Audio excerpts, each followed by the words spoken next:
So I'm going to describe something that I realized was prevalent between adults and children when I was coming up.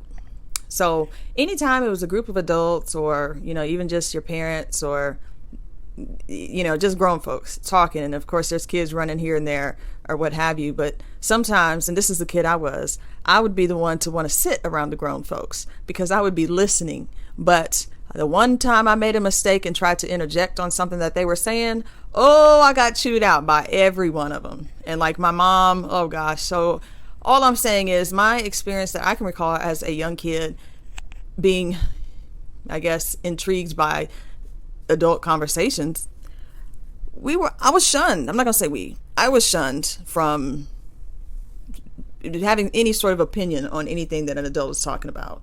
Now, what that did for me now, I didn't even think about it. Lidy brought up a really good point. And so I just want you to go ahead and mention what you were talking about as far as suppressing your voice and under what pretense you feel like you have to do that.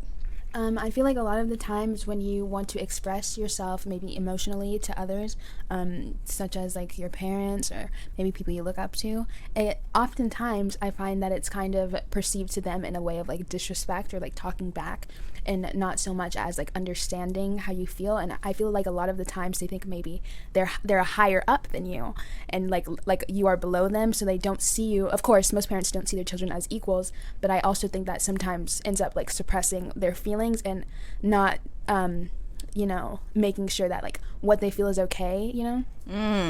So can you give me an example of how you have experienced that personally? Maybe one of the times I remember I got into an argument with somebody. I won't say any names, but I told him if we could maybe talk later because I felt like I was going to yell maybe, which I often, I don't really get angry and I don't really yell. So I just said, maybe we could talk later, please. And he didn't accept that, and which resulted not well at all. And I just feel like it was a now thing for him, and it wasn't a time to maybe cool off. So things end up blowing up. Well, I think I've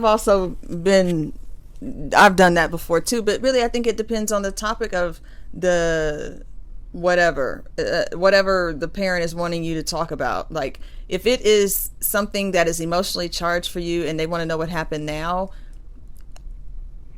it would depend on the severity. Like if this is life or death, or this is somebody else depends on the information you give, but because you're not emotionally ready to talk about it, I don't feel like that would be justifiable. But I just feel like depending on the situation. So do you care to elaborate why you didn't want to talk at that time and why you feel like he was so persistent? I feel like it was, most of the time it's kind of let's start from the beginning. I was very upset because some things happened and... Girl, keep going.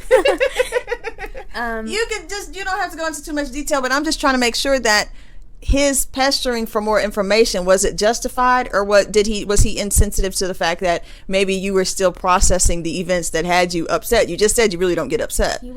I think, in my opinion, he was being insensitive about the fact that I had heard one side of the story and now he wanted to tell his, but I was very upset in the moment and I couldn't fully listen to what he was saying. So I just asked, can we talk about this later?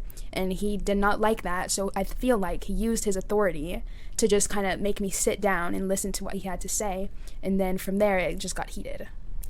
Oh, I see. So sometimes parents, and look, this is a conversation between me and my daughter that I'm hoping will inspire a real conversation between you and your child or even grandchildren, because at the end of the day, we don't know until we ask. And I just believe that these kids are not like the kids. It sounds funny saying this, but the kids of the years before were not as advanced emotionally as these younger generation kids. So I think it's imperative that we take into account what they're saying, and we have to realize that they require different than we did. And our parents were dealing with different challenges, so therefore things were the way they were when they were raising us, but now things are different now that we're raising our kids. So back to what you were saying, Lidy. So you just say that parents sometimes abuse their authority because they're the parent. So instead of acknowledging the feelings of a child, they would just, say, well, whatever they needed to because of that. Yeah, I do agree, and I feel like it's oftentimes used, and like I said before, it's kind of a sense that I'm higher than you, so I get to tell you like how things are going to go, which I agree with because obviously you're the parent. But to a certain extent, I believe that you shouldn't like abuse that authority. Communication is a two-way street. Well, Lidy, thank you for having another good conversation with me. Thank you.